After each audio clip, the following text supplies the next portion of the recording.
Liepājas Enerģija ir centralizētās siltumapgādes uzņēmums, kas nodrošina siltumenerģijas ražošanu, pārdali, sadali.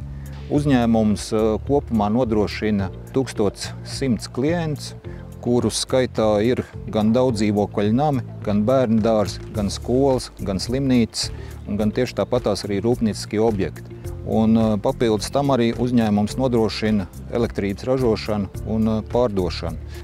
Līdz 2024. gadam uzņēmums ir sasniedzis 90% atjaunīgo energoresursu kopējo apjomu un tiecās uz to, lai kļūtu klimata neitrāls. Tieši tāpatās uzņēmums Liepājas Enerģija jau vairākus gadus piedalās Ilgtspējas institūta ilgtspējas indeksa vērtējumā, un 2024. gadā uzņēmums saņēma platēju novērtējumu, un tas arī ir ļoti liela atzinība uzņēmumu darbiniekiem par sasniegtiem rezultātiem.